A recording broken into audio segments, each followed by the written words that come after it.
자, 오늘 우리 27, 28 지난 주간에 좀 하다가 약간 마무리가 덜 되어서 두 개를 같이 하도록 하겠습니다. 같이. 그런데 날씨 추우니까 시간은 아무튼 정한 시간이 끝나도록 노력할게요. 자, 27문이 지난번에 우리 같이 한번 읽어보았는데 다시 한번 읽어보겠습니다. 이 질문 답만 한번 읽어보겠죠. 섭리란 하나님께서 전능하고 무소부재하신 능력으로 하늘과 땅과 모든 만물을 보존하고 다스리시는 것을 말합니다. 그렇게 다스리심으로 꽃잎과 풀잎, 비와 가뭄, 풍년과 흉년, 양식과 음료, 건강과 질병, 번영과 궁핍, 이 모든 것들이 사실상 우연히 생기는 것이 아니라 아버지 하나님의 자애로운 손길로부터 오는 것입니다. 그러면 28문은 이렇게 우리가 하나님의 섭리, 하나님의 섭리는 다른 말로 하나님의 다스림이라 그랬죠. 그죠? 네, 내 삶 가운데서 하나님의 다스림. 그러니까 내가 지금 여기 표현해 주고 있는 것처럼 풍년, 흉년, 그 다음에 건강, 질병, 번영, 궁핍, 이런 일들이 내 가운데 펼쳐졌다. 우리는 기왕이면 풍년, 그 다음에 건강, 번영을 원하죠. 그죠? 그렇다고 그래 주세요. 그렇잖아요? 그걸 우리는 바라고 원하는 겁니다. 그런데 내가 바라지 않는 궁핍, 질병, 그 다음에 흉년, 이런 것이 임할 때에도 이것 가운데 하나님의 다스리심, 여기에도 하나님의 섭리하심이 있다라고 우리가 받아들일 수 있어야 한다는 것이죠. 왜 그러느냐? 그건 어디로부터 시작이 돼요? 창세기 1장 1절부터 시작이 되죠. 태초에 하나님이 천지를 창조하셨느니라. 하나님이 세상을 창조하셨고 창조하신 그 세상을 하나님은 하나님 당신의 계획에 따라 이것이 잘 운영되어 줄 수 있도록 한다. 그런데 하나님의 궁극적인 목적은 무엇이죠? 보시기에 좋았더라. 토부죠. 하나님이 창조하신 모든 것들을 보시고 첫날 둘째 날도 좋았더라 그랬지만 마지막에 가서 인간과 이 모든 피조물이 조화를 이루어서 살아가는 그 모습, 이 조화라고 하는 것은 있는 것이 있어야 될 자리에 있는 겁니다. 그렇죠? 사람이 잘생겼다 못생겼다는 그거는 주관적인 판단이 되겠지만 이 안에 있는 것들이 조화가 잘 맞으면 그냥 잘생겨 보이는 것이고 미녀처럼 보이는 것이고 다 있는데 우리 다 있죠. 그죠? 눈, 코, 귀, 입. 근데 다 뜯어놓고 보면 어때요? 다 눈도 이쁘고 코도 잘생겼고 다 그렇죠. 그죠? 근데 이게 조화가 좀 안 맞으면 보기에 약간 불편할 뿐인 것이죠. 그러면 하나님께서 토부, 보시기에 좋았더라. 근데 거기에 뭐가 붙었냐면 심히 좋았더라라는 것은 그것이 있어야 할 그 자리에 있었다는 거죠. 그래서 있어야 될 그 자리에 있는 그것을 하나님께서 그대로 하나님 당신 보시기에 좋았더라라고 하는 그 모습대로 지금도 그것을 운용해 가고 계신다는 겁니다. 이게 이제 섭리라는 것이죠. 그러면 자, 우리 안에 우리는 솔직히 풍년을 좋아하고 건강을 좋아하고 그 다음에 번영을 좋아하고 편안함을 좋아하고 이 모든 것들을 좋아하는데 그런데 지금 전혀 우리가 원치 아니하는 그와 같은 것들, 겨울이니까 물론 춥기는 하겠지만 오늘 같은 추위는 싫어요. 그죠? 그렇잖아요. 추운 건 싫어요. 그리고 또 눈 오면 보기는 좋은 것 같은데 길이 미끄러워 가지고 더 짜증 나기도 하고 그렇습니다. 그런데다가 새해가 시작되었지만 이게 새해처럼 느껴지지 않는 지금 우리나라의 여러 가지 어떤 환경들을 볼 때에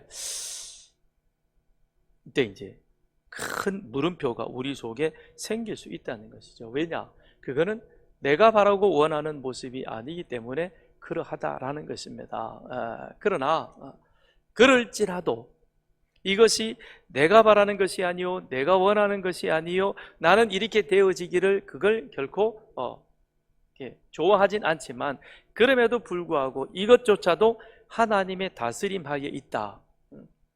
동굴과 터널의 다른 점이 있다면 들어가는 입구는 같지만 들어가면 캄캄하지만 그러나 동굴은 나가는 문이 없습니다. 막혀버렸습니다. 갇혀버리게 됩니다. 그러나 터널은 들어갈 때 캄캄하지만 가는 과정 속에서 더 어둠이 짙어질 수도 있겠지만 그러나 분명한 것은 출구가 있다는 것이죠. 그죠? 나가는 자리가 있다는 겁니다. 그렇다면 지금 우리 안에서는 전혀 우리가 원치 않는 가뭄이요, 흉년이요, 그 다음에 질병이요, 궁핍이요, 불안함이요, 두려움이요, 염려가 있지만 이것조차도 하나님 다스림하에 있는 것이요. 비록 지금 우리 눈앞에는 해법이 보이지 않는 것 같지만 그러나 하나님께서는 이 모든 것들을 당신의 섭리, 당신의 다스림하에 두셔서 하나님께서 분명 이 과정 속에 그 일들을 만들어 가신다라는 것입니다. 그것이 하나님의 섭리인 것이죠. 그런데 그 하나님의 섭리에는 일반 섭리와 특별 섭리가 있는 것이죠. 일반 섭리라는 것은 하나님이 이것을 창조하신 그 모습 그대로 운용되어져 가는 것. 우리는 아침에 해 뜬다 그러고 저녁이면 해가 진다 그러고 사계절이 바뀌어 간다든지 그 다음에 우리가 이렇게 자연스럽게 그렇게 시간이 흘러가면서 키가 크고 그 다음에 사람이 이 모든 것들이 이렇게 자연스럽게 발전해가는 바로 그와 같은 것들. 그래서 심고 거둠인 것이고 비 내림이 있는 것이고 그리고 때로는 그 안에 가뭄도 있을 수가 있는 것이고 이런 모든 것들이 자연스럽게 하나님이 창조하신 그 창조 본연의 모습을 잃지 아니하고 그냥 그렇게 흘러가는 이것을 우리는 일반 섭리라고 그렇게 말하고 있는 겁니다. 그러나 우리는 일반 섭리보다는 자꾸 특별한 뭔가를 원하고 있죠. 그래서 특별한 것, 그래서 특별 섭리라고 하는 것은 하나님께서 어떠한 일에 직접적으로 개입하셔서 하나님께서 그 상황을 우리가 도저히 예측할 수 없는 것. 우리는 일반 섭리는 지금 겨울입니다. 그런데 분명한 것은 이제 절기상으로 입춘인가요? 아니야. 뭐더라? 그 24절기 안에 이제 겨울이 지나고 지금 동지가 지나서니까 그 다음에는 봄이 가까워 온다는 그런 것들이 이제 절기상 하나하나 나타나죠. 그죠? 그러면 그 속에서 우리는 겨울이 지나고 봄이 오게 될 것이다. 봄이 오면 그 다음엔 여름이 온다라는 사실을 우리는 알고 있는 겁니다. 그런데 하나님이 그 안에 개입하셔서 이거를 확 바꾸어 놓는 것. 그걸 특별 섭리라고 하는 것이죠. 그런데 특별 섭리는 하나님께서 할 수 있는 한 그 일들을 잘 하시지 않는다라는 것입니다. 그래서 이것은 아무에게나 적용되어지는 것이 아니라 하나님의 교회, 하나님의 그분의 백성들을 위해서 특별한 어떤 하나님의 역사하심이 필요하실 그때에 하나님은 그 일을 이루어 가시는 것이죠. 그게 이제 우리가 성경에 보면 출애굽의 여정 같은 것, 그것 하나라고 말할 수 있겠죠. 출애굽합니다. 하나님이 이스라엘 백성들을 이제 애굽에서 불러내셔서 하나님이 계획하신 창세기 3장 16절에 하나님의 구속사의 역사를 하나님께서 더 이젠 이 세상 가운데 더 분명하고도 선명하게 그것을 이루어 가심을 세상 사람들에게 보여 알게 해야 되는데 그러기 위해서 하나님이 아브라함을 선택하셨고 야곱의 12아들을 통해서 이스라엘의 12지파를 아브라함에게 약속하신 것처럼 400년이 지나면 그것이 한 민족이 되어서 내가 애굽에서 이끌고 나오리라. 애굽에서 나오는데 그런데 바로의 치하에서는 이스라엘 백성들이 자발적인 능력으로는 나올 수가 없는 겁니다. 그러니 하나님께서 그 안에 특별 섭리가 들어가는 것이죠. 개입되어지는 것이죠. 그래서 모세를 통해서 9가지 재앙과 마지막 장자 죽음의 재앙이 그 가운데 일어나게 됩니다. 분명히 장자 죽음이 그 가운데 일어납니다. 그런데 놀라운 것은 애굽 바로의 아들은 죽었습니다. 그런데 이스라엘 백성들 그들 가운데 있는 집안에는 개도 태어난 그 새끼는 죽지 않더라는 것이죠. 그건 뭡니까? 하나님의 특별한 간섭이 그 속에 개입해 들어오셔서 이스라엘 백성들을 그렇게 지켜주셨다는 겁니다. 그걸 우리는 기적이라고도 표현하죠. 자연현상이나 과학적인 설명이나 다른 어떤 것들로도 설명되어지지 않는 특별한 상황, 기적이 그 가운데 일어납니다. 근데 우리는 가끔 이런 기적을 꿈꾸기도 하죠. 그죠? 다른 사람 다 사고 나는데 나 혼자만 기적적으로 살아나서 간증하면 안 될까? 우리는 그런 믿으면서 가끔 그런 그거에 내가 주인공이 되고 싶어하는 그런 엉뚱한 생각을 품기도 합니다. 그런데 하나님은 그런 특별 섭리보다는 일반 섭리로 우리의 일상생활 속에서 하나님의 주권을 인정하며 살아가기를 하나님께서는 우리에게 더 바라고 있는 겁니다. 그게 건강한 믿음인 거예요. 건강한 믿음. 이제 이런 얘기가 있잖아요. 어느 마을에 아주 믿음 좋은 그런 한 사람이 있었습니다. 근데 그 마을에 비가 많이 내려가지고 홍수가 났어요. 그래서 모든 집들이 다 잠기고 막 물난리가 나서 아주 난리가 났습니다. 근데 이 사람이 지붕 위로 올라갔습니다. 그리고는 지붕 위에서 하나님 앞에 기도합니다. 하나님 보시지요. 홍수가 나서 지금 마을이 난리가 났습니다. 하나님 저를 구해 주십시오. 그러고는 하나님 앞에 기도했어요. 그랬더니 기도가 끝나기가 무섭게 사람을 구조하러 다니던 헬리콥터가 앞에 와가지고는 거기서 방송을 하는 겁니다. 아저씨 여기 사다리 내려가니까 사다리 붙잡고 올라오세요. 그랬어요. 이 아저씨가 어떻게 할게요? 사다리 붙잡고 올라가야 되겠죠. 그죠? 네? 여러분 안 올라갈 거예요? 안 올라가면 물에 실종되는 거예요.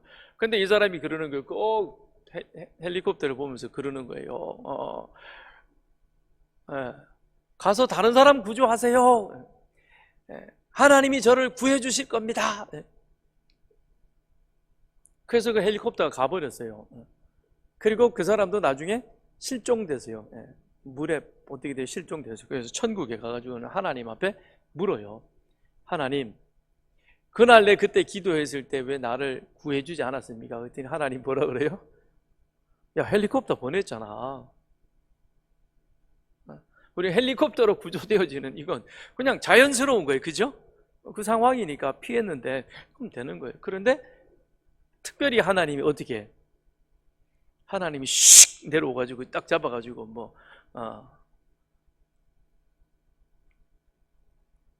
에스겔을 데리고 가듯이 머리채를 확 잡아 올려가지고는 그리고는 그 발 강가에서 저 예루살렘까지 그냥 확 끌고 가야 됩니까? 그게 바라는 겁니까? 그건 아주 하나님의 어떤 특별한 무언가를 드러낼 경우에는 필요하겠지만 그러나 그 안에서 내 개인적인 욕심으로는 그와 같은 모습은 아니다라고 하는 것입니다. 그래서 하나님은 우리들의 삶을 어떻게 이끌어 가시느냐? 하나님의 일반 섭리 속에서 그 일들을 이루어 가신다. 그래서 그러면 하나님의 일반 섭리 속에 이 일들을 이루어 가신다면 그럼 하나님이 우리의 모든 필요를 다 아시지 않느냐? 그렇다면 굳이 우리가 하나님 앞에 기도할 필요가 있겠느냐? 아니요. 그래도 기도해야 하는 겁니다. 그래서 마태복음에 보면 예수님께서 뭐라고 말씀하시냐면 무엇을 먹을까 마실까 입을까 그걸 구하지 말라 그랬어요. 그러면서 이것은 다 이방인들이 구하는 것이라 하늘에 계신 너희 아버지께서 너희에게 필요한 것을 아신다. 맞아요. 하나님의 일반 섭리 속에 이 세상을 다스려 갔으니까 우리의 필요한 것들을 하나님은 당연히 아시지요. 그러니까 그러면 우리는 구할 필요가 없다. 아니요. 그런데 예수님은 뭐라고 말씀하셨냐면 바로 이 마태복음 7장에서 구하라 너희에게 주실 것이요 찾으라 찾을 것이요 두드리라 열릴 것이라 그렇게 말씀하고 있는 겁니다. 그 얘기는 무슨 얘기입니까? 바로 우리로 하여금 창세기 1장 1절에 하나님이 창조주이시고 창조주이신 하나님이 이 모든 세상을 섭리하고 계시며 그리고 지금 내가 누리는 건강과 삶 그리고 내 일상의 모든 삶까지도 하나님께서 이게 우연히 이루어지고 그냥 되어지는 것이 아니라 하나님의 공급하심, 하나님의 보호하심, 하나님의 인도하심 그 가운데 이것이 내가 지금 오늘도 이렇게 예배 드릴 수 있고 오늘 하루를 살아갈 수 있었던 바로 이와 같은 것이다. 이것이 하나님의 은혜입니다 라고 하는 것을 우리로 하여금 알게 하기 위하여 그래서 주님께서는 아시지만 그러나 우리는 그 일들을 구해야 한다는 것이죠. 그건 다르게 표현한다면 우리 각자가 있는 자리에 있는 것이 가장 조화롭고 아름답다 그랬죠. 그것이 하나님 보시기 좋은 것입니다. 그러면 그 있는 자리에서 우리의 일들을 최선을 다해서 하는 거예요. 예. 내가 있는 그 자리. 예.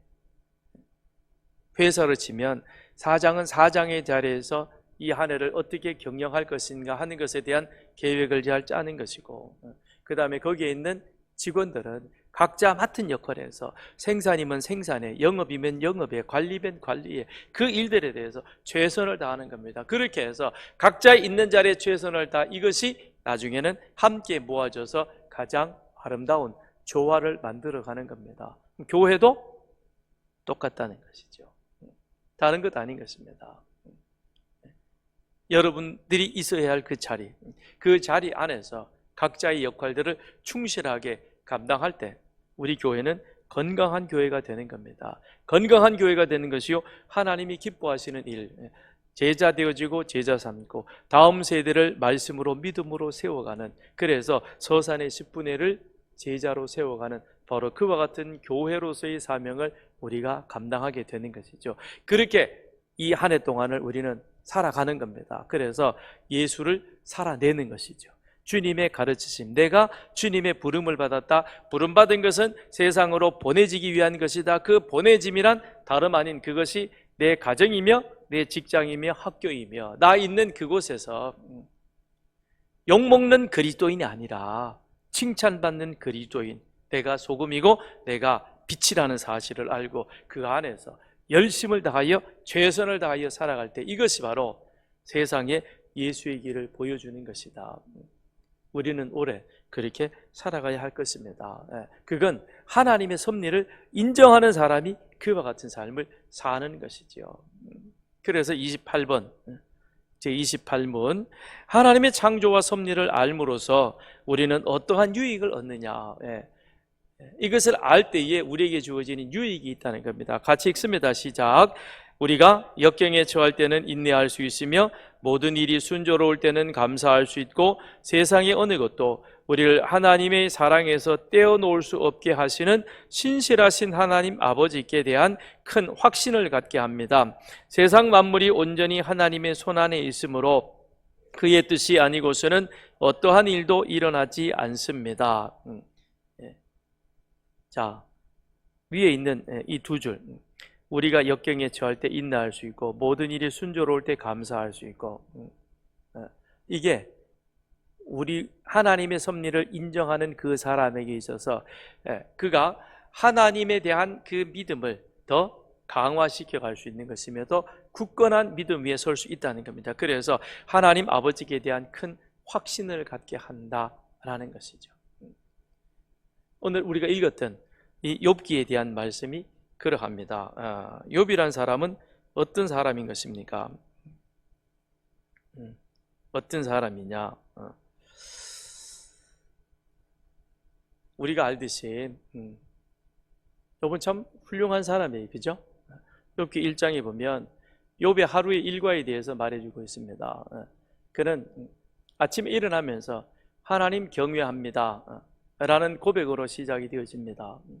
그 자신만이 그런 것이 아니라 우리의 자녀들, 욥에게 10명의 자녀가 있었는데 10명의 자녀가 다 그들이 아마 장성해서 가정을 이루었는지 아니면 각자의 사업장에서 일을 하고 있든지 아무튼 그 아들, 그 자녀들이 어제 하루 그리고 오늘 하루, 어제 지나왔던 삶 그리고 오늘 시작되어지는 이 삶 가운데서 하나님 앞에 불경건함이 없어지도록 그들도 나처럼 하나님 경외하는 삶을 살도록 하기 위해서 그 10명을 위해서 한 사람 한 사람 번제를 드릴 정도로 그렇게 자신도 그 다음에 자기 자녀도 그리고 그 가정도 하나님 앞에 온전히 드려지기를 소망했던 바로 그와 같은 사람. 그래서 욥기 1장에 보면 욥을 뭐라고 표현하고 있습니까? 하나님을 경외하며 악에서 떠난 자이더라 라고 표현해주고 있는 것이죠.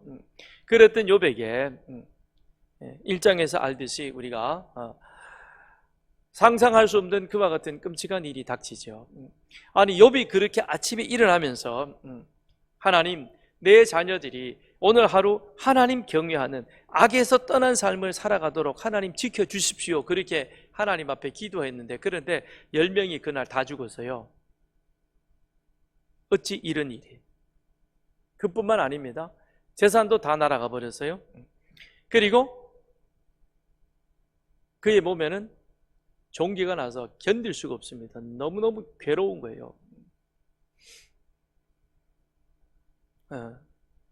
우리가 조금만 몸이 좀 그래도 그렇잖아요, 그죠? 제가 하나는 가끔 가다가 제가 잔기침을 하게 됩니다. 아주 이게 고약해요. 뭔가를 하려고 할 때 갑자기 기침이 탁 튀어나오면요. 근데 만약 그게 안에 이제 뭔가 음식, 커피 같은 거를 먹으려고 할 때 그때 톡 나오는 경우도 있어요. 어떤 진땀이 팍 나는 게 있죠. 고얀 놈 그런데 안 다스려져요 이게. 그럼 뭐 그렇다고 내가 폐나 이런 어떤 문제가 있느냐 그것도 아니더라고요. 그런데 아무튼 그게 어느 순간에 갑자기 톡 튀어나오고요. 하여튼 좀 그래요. 그리고 또 겨울철이 되면 제가 이쪽 그 어디 종아리 쪽이 좀 많이 가려워요. 가만히 있다가도요 어느 순간에 갑자기 그 가려움이 팍 이렇게 가렵기 시작하면 진짜 미치겠어요. 어쩔 수가 없는 거예요. 막. 근데 봐도 전혀 뭐가 문제는 없는 것 같은데 그냥 막 가려워가지고 그러다 결국은 이제 손으로 이제 좀 막 긁고 그 다음에 또 막 로션도 바르고 막 그러는데 근데 욥이 어땠습니까? 온몸에 종기가 나가지고 온몸에 종기가 나서 그래서 이게 이 사기로 그냥 막 벅벅 긁어서 피가 나고 막 그럴 정도입니다. 그러니 얼마나 고통스러웠겠어요. 그런데 검은 머리 팥불이 되도록 같이 삽시다. 그렇게 아마 혼인 결혼식 때 했을 것 같아요. 그런데 이 아내가 도망가 버렸어요. 야, 그리고 혼자 남았으니까 진짜 욥의 입장에서 보자면 그럴 거예요, 그죠? 근데 욥이 뭐라고 그럽니까? 오늘 고백하는 거죠. 모태에서 알몸이 나왔고 그 다음에 알몸으로 나는 하나님 앞에 돌아간다. 내가 가진 것 다 하나님으로부터 왔는데 하나님께서 그것을 다시 가져가셨다라는 고백입니다. 이런 고백이 쉽게 나올 수 있을까요? 힘들 거예요, 그죠? 저도 이 고백이 되어지지 않을 것 같아요. 않을 것 같아요. 우리 목사님 가짜백이구나. 그렇게 하지 마시고 우리 인간이 그렇다 이렇게 약하다는 거죠. 정말 이런 최악의 상황 속에서 하나님이 창조주이십니다. 모든 것은 하나님의 주권에 속한 것입니다. 내가 이런 것 당하는 것 당연한 것입니다. 라는 고백이 될 수 있을까? 떠오를 거예요. 내가 뭘 잘못했지? 별로 없는 것 같은데 하나님 나인데 왜 그러지? 그럼 뭘까? 막 이 안에서 여러 가지 생각이 있을 수는 있을 것입니다. 그런데 욥은 그런 생각 1도 없이 뭐라고 고백하느냐? 주신 자도 여호와시요 거두신 이도 여호와시니 여호와여 찬양을 받으시옵소서라고 그렇게 욥이 고백을 하고 있습니다. 그런데 우리가 알듯이 욥기 중반쯤 가서 친구들하고 같이 대화하는 가운데, 대화가 아니죠, 논쟁이죠. 논쟁하는 가운데 나중에 보면 욥의 이 마음의 본 마음이 나옵니다. 그래가지고 친구들에 대해서 좀 언짢은 소리도 하고요.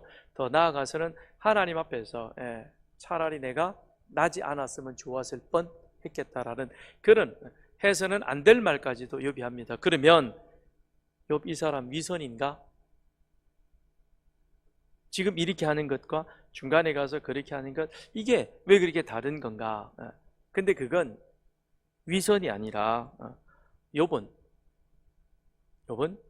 하나님의 창조주심과 창조주 안에 피조물로 지음받은 자신의 본질 정체성을 알고 있었다는 거죠. 정확히 알고 있었다는 겁니다. 그 의미는 무슨 의미냐? 자, 내가 이 땅에 온 것도 창조주 하나님의 뜻 가운데 오게 되어진 것이요, 그 다음에 내가 10명의 자녀를 누릴 수 있었던 것, 그 다음에 그 많은 재물을 가질 수 있었던 것, 이 모든 것들이 다 하나님으로부터 온 것이다. 내 것은 하나도 없다. 그런 나, 그러니 내가 이 모든 것을 하나님이 도로 가져가셨다고 해서 내가 그 부분에 대해서 원망할 수는 없다는 겁니다. 그러나 나는 어떤 존재이냐? 티끌 같은 존재라는 것입니다.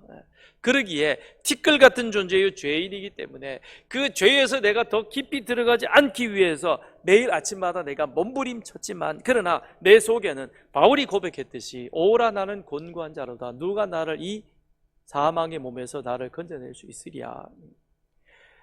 하나님으로 인정하고 하나님의 섭리를 내 안에 다스림 속에 내가 들어가려고 몸부림치지만, 그러나 내 안에는 그렇지 않는, 그걸 거역하려고 하는 그런 부분이 있다는 겁니다. 그게 욥기 중간에 나오는 욥이 하나님에 대해서 불평하고 원망하는 거죠. 그건 인간의 본질적인 모습인 것입니다. 그러니까 욥의 이 고백은 결코 위선도 아니요 잘못된 것도 아니요, 그 안에 있는 욥의 순수한 신앙적 고백이라는 것이죠. 그러면서 맞습니다. 하나님, 내 것이 어디에 있습니까? 내가 내 것이라고 주장할 수 있는 것이 어디에 있습니까? 모든 것이 하나님으로부터 왔습니다. 그런데 하나님이 이것을 가져가는 것, 그것 당연한 것입니다. 어쩌면 내가 하나님의 은혜 가운데 다른 사람이 누리지 못하던 그런 이 세상의 이 번영을 나는 누렸습니다. 그렇죠? 큰 부자였고 자녀들이 그렇게 부모의 속을 썩이지 않는, 그 건강하게 자라가는 그런 것들, 그건 욥 자신으로 되어진 것이 아니라 욥이 자기가 누릴 수 없는 그와 같은 것들을 어쩌면 나는 하나님으로부터 덤으로 받았을 수도 있는 것입니다. 그런데 하나님이 그거를 가져가면, 그래서 내가 지금 이런 상황에 처하는 것, 이게 티끌 같은 나에게 있어서는 당연한 것입니다. 그러니 이 고백이 나오는 것이요.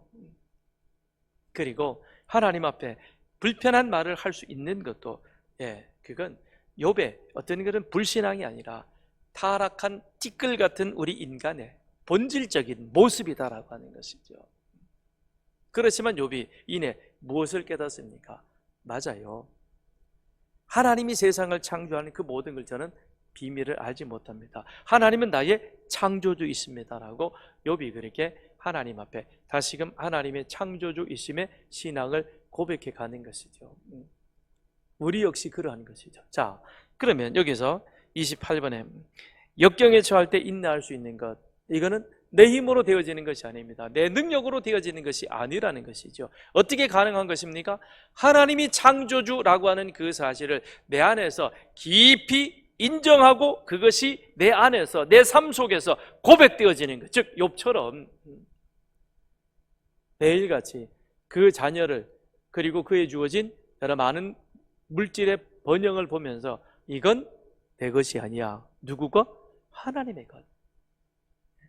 표현이 좀 이상할 수 있는데요, 그냥 내가 운 좋게 이걸 나는 누리는 거야. 그런데 이것으로 인하여 나는 그 다음에 어떻게 되느냐? 순조로울 때 감사할 수 있고, 교만하지 않고 이것을 주신 하나님 앞에 감사할 수 있는 그 믿음, 이게 욥의 믿음이었고 성숙한 믿음인 것이죠. 우리도 이런 믿음이 되기를 바랍니다. 어려울 때 인내할 수는 어찌 보면 할 수 있습니다. 하나님이 나 안 붙잡아주면 나 이것 감당하기 어렵습니다. 하나님 나 붙잡아 주세요. 도와주세요. 그리고 우리 진짜 다급해지면 새벽기도 나오지 말라 그래도 쫓아 나오죠. 그죠? 그리고 목사님 기도해 주세요. 그러고는 기도하죠. 그죠?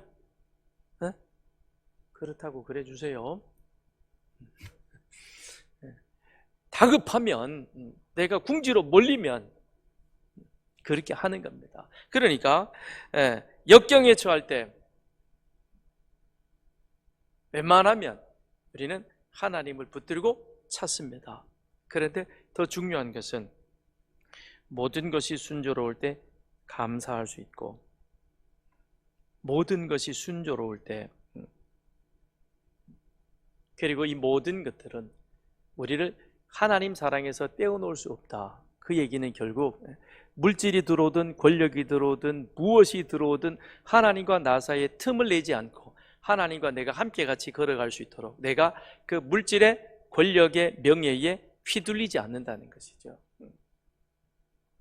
이것에 실패한 사람은 사울이었고 이것에 승리한 사람은 다윗이었죠. 사울은 처음에는 어떤 사람이었습니까? 참 괜찮은 사람이었죠. 그죠? 그랬던 사울이 왕으로 임명되어지고 기름 부어 세워지고 나서는 그가 하나님에게서 떨어져 나가고, 그 다음에 하나님 앞에 불평하고 원망하고 감사하지 않는데 걸린 시간은 그리 오래 걸리지 않았죠. 2년 내에 모든 것이 다 결단났습니다. 그리고는 그 다음부터는 어떻게 되었습니까? 모든 것에서 하나님을 떼어내죠. 계속 밀어내지 않습니까? 그 결과 비참한 삶이었죠. 그러나 다윗은 어떠했습니까? 고난 가운데도 하나님의 섭리를 인정하고 하나님의 주권을 인정하며 나아갔습니다. 그리고 나서 그 다음 그가 왕이 되어서도, 자, 사울은 죽었습니다. 이제는 자기 자신만이 왕이 되고, 그리고 자신은 이미 기름 부음을 받은 자요, 그래서 내가 왕위에 등극한다고 해서 그것 가지고 시비 걸어올 사람은 사실상 없습니다. 물론 시비는 걸겠죠. 나중에 저쪽에서 내려와 가지고 그렇게 왕위에 세워도 나중엔 어땠어요? 신무이 같은 존재는 여전히 지하세계에 숨어가지고는, 그리고는 바울이 왕권을 찬탈했다고 그런 얘기를 하잖아요. 그 세상에요, 그게. 그 똑같이 지금도 있는 거예요. 저기도 있지만 여기도 있어요. 그건 인간이에요. 그게 죄인, 타락한 죄인의 모습인 거예요. 그걸 부정하면 안 돼요. 잘못하면 나도 그럴 사람이 될 수 있다는 겁니다. 다윗이 그런 어려운 가운데 있었잖아요. 근데 하나님 뭐라 그래요? 잔소리하지 말고 헤브론으로 내려가 그랬잖아요. 그 다윗 어떻게 했어요? 알았습니다. 그리고는 헤브론으로 내려가서 얼마나 있었어요? 얼마? 7년 6개월. 올 3월 달에 또 우리 성경 공부 다시 시작하죠. 올해는 구약만 네? 통성경? 네. 내년에는 신약만. 좀 더 심화 과정으로 좀 열심히 공부하겠습니다. 7년 6개월 쉽지 않은 시간입니다. 그 하나님이 어떻게 하십니까? 모든 걸 정리하죠. 그죠? 하나님이 다 정리해가지고, 그리고는 저쪽 11지파에서 장로들이 와가지고는 이젠 우리의 왕으로 오십시오. 그리고 다윗을 왕으로 모셔가죠. 그죠? 하나님의 다스림, 하나님의 주권을 다윗은 인정하는 것이죠. 쉬울까? 절대 쉽지 않습니다. 내가 그동안 저 사울에게 내가 피해 다니라고 얼마나 힘들었는데, 이젠 내 세상이야. 그리고는 그냥 올라갈 수도 있는 거예요. 그런데 하나님 말씀에 순종하는 겁니다. 그리고 통일 왕국이 왕으로 된 이후에 다윗이 제일 먼저 한 게 어디입니까? 예루살렘으로 올라가지 않습니까? 그리고는 어떻게 하죠? 더 이상 이 자리가 다음에 세상의 어느 것도 우리를 하나님 사랑에서 떼어놓을 수 없도록 뭘 하는 것이죠? 유다 지파 사람들이 자기를 휘두르고 자기를 붙잡고 어떻게 하려고 하지 못하도록 하기 위해서 자기 자신을 어디로 올라갑니까? 헤브론에서 예루살렘으로 올라가서, 그래서 이스라엘 전 지역 안에 그 가운데서 하나님의 다스리심, 하나님의 함께하심을 모든 사람들과 공유하게 했다는 겁니다. 권력의 사유화가 아니라 권력의 공공성을 확실하게 지켜가는 것이죠. 그런 다윗, 그래도 그도 실수할 수 있더라는 겁니다. 그게 우리 인간인 거예요. 다윗처럼 그렇게 하나님의 주권, 하나님의 섭리, 하나님의 다스림을 그의 삶 속에서 그렇게 드러내기 위해서 애쓰고 노력한 사람이 또 어디에 있었습니까? 그런 다윗도 어떻게 됩니까? 27번에서 번영과 궁핍 속에 번영, 평안, 그렇죠? 권력의 안정. 그러고 보니까 그 다음에 뭐가 들어오는 거예요? 밑에 세상의 유혹이 자기를 흔들어 가지고, 그리고는 자기의 충실한 신하 우리아를 그렇게 깜짝같이 죽이고, 그래서 아무도 모르겠지. 그러나 하나님께서는 다윗의 그런 모습을 보시면서 뭐라고 표현합니까? 여호와 보시기에 악하더라. 그 한마디의 표현은 뭡니까? 하나님, 나는 다 알고 있다 라는 것이죠. 그러니 우리 삶의 영역 속에서 하나님의 다스림, 하나님의 주권이 미치지 않는 부분은 어느 곳 하나 없는 겁니다. 지금은 드러나지 않는 것 같지만 그러나 시간이 지나면 드러나게 되어져 있는 것이요. 그러니 다윗이 했던 일도, 그렇죠? 요압 장군 시켜가지고 우리야 따삭 해치우고 그 다음에 장례 치고 그리고는 바세바 이렇게 하고 다 그러니까 좋아진 것 같았죠? 근데 하나님 어떻게 해요? 내가 그거 완전하다고 생각하냐? 야, 이 모든 것은 내 손 안에 있어. 너 왜 그래? 그리고 하나님이 누구를 보내죠? 선지자. 갓 선지자를 보내가지고 다윗의 잘못을 지적해 주죠. 하나님은 알고 계십니다. 여호와 보시기에 악하더라.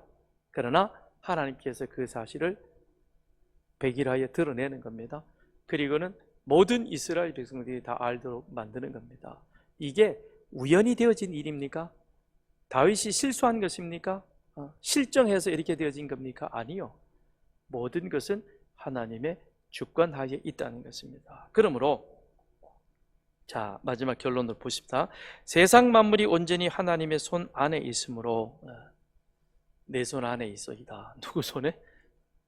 하나님 손에. 여러분 인정하십니까? 인정하십니까? 싫어도 인정하십시오. 인정하는 게 그게 내 삶이 편해요. 하나님을 믿는 것이 더 쉬워요. 하나님이 없다라고 안 믿으려고 하다 보니까 더 어려운 거예요. 그 하나님이 이미 계시는 하나님을 어떻게든 없다고 그래서 진화론 만들고 그 다음에 유신적 진화론 만들고 뭘 만들어 보십시오. 하나님은 이미 엄연히 존재하고 계신 분인데 그걸 없다고 한다고 해서 하나님이 안 계신가요? 그 레닌주의자들이 그랬잖아요. 하나님이 보이십니까? 하늘을 보세요. 하나님이 안 보이십니다. 그러므로 하나님은 안 계십니다. 그랬더니 옆에 있던 할아버지가 뭐라 그러세요? 그리스도인이. 여러분 이 공산주의자의 내가 보이십니까? 여러분 내가 보여요? 그러면 그러겠지. MRI 찍으면 보입니다 그러겠죠. 그냥 여러분 육안에 보이냐고 안 보이는 거예요.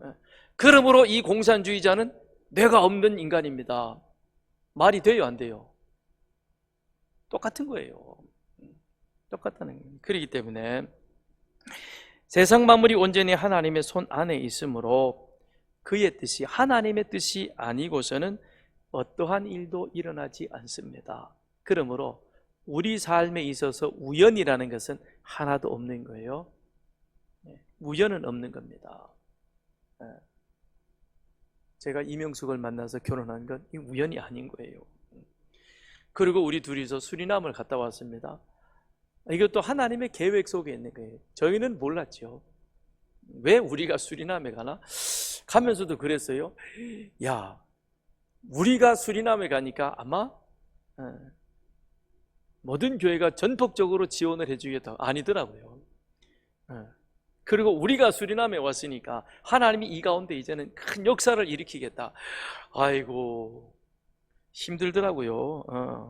얼마나 어렵고 힘든지요. 그러면서 그분들이 그러는 게 우리는 70년대에 고정돼 있다.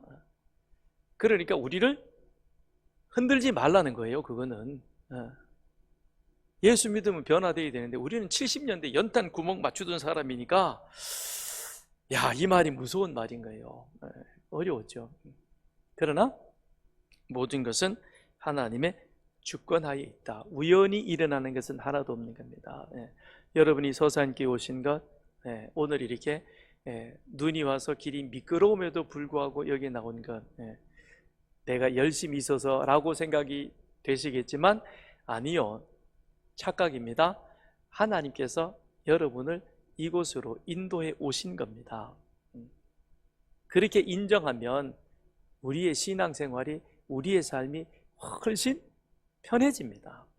근데 그걸 자꾸 내 생각이 중심이 되어서 바꾸고 가려고 하다 보니까 그러니까 어떻게 되느냐? 힘든 거예요. 엄연히 존재하시는 하나님을 존재하지 않는다고 그거를 어떻게든지 부정해 보려고 하니까 몇 배나 더 머리를 써야 되는 거예요. 그냥 믿으면 돼요. 하나님은 살아계십니다. 살아계신 하나님은 오늘도 나의 모든 삶을 주관하고 계십니다. 그 하나님께서 오늘 하루의 삶을 나를 여기까지 이끌어 주셨습니다. 이 밤에도 지켜주실 것입니다. 내일 아침에 다시 허락해 주시면 또 하나님이 허락하신 새 하루를 살아갈 것입니다. 그러나 이 밤에 하나님이 부르시면 저는 아멘하고 하나님 앞에 가겠습니다. 내 것이 어디 있어요? 여러분이 용서서 살았어요? 여러분이 용서 가지고 2024년이 마무리되고 2025년이 왔어요? 가만히 있어도 2025는 오고요. 그리고 여러분이 아무리 빨리 달려가도 2025년을 지금 정해진 그 시간 이상으로 갈 수는 없는 겁니다. 맞춰서 가야 하는 거예요. 맞춰서 가는 그 삶 속에서 나에게 요구되어지는 게 뭐냐? 하나님의 존재, 하나님의 일하심을 인정하고 그 안에서 나 있는 자리에서 내가 하나님 보시기에 좋아 아름다운 토부를 만들어가는 바로 그와 같은 삶. 그것이 이 한 해 동안 세상 가운데 예수를 보여주고 그리고 예수를 살아내는 그와 같은 우리들의 삶이 되는 줄 믿습니다. 함께 같이 기도하겠습니다. 하나님, 내 삶 가운데 하나님의 존재를 늘 인정하는 자가 되게 하여 주옵소서. 그래서 날마다 매 순간마다 하나님 경외하는 자로 살아가게 하여 주옵소서. 그리고 하나님의 다스림 속에 하나님께서 나에게 맡겨주신 그 순간의 자리, 그것이 어떤 자리든지 간에 최선을 다하며 이 자리에 바로 하나님께서 나에게 맡겨주신 이것을 통해서 하나님 영광 받으시길 원하시는구나. 그렇게 해서 누가 보든 상관치 아니하고 하나님이 이 모든 일들 알고 계신다. 그리고 하나님이 나에게 원하시는 일이다. 그 순간에 최선을 다하는 우리가 되기를 바랍니다. 그래서 우리는 이 한 해 동안에도 내 있는 삶의 자리에서 우리는 빛이요 소금이라는 사실을 기억하고 힘있게 예수를 살아냅시다. 예수를 살아내고 그리하여 세상 가운데 예수를 보여줄 수 있는 여러분과 저의 삶이 되기를 바랍니다.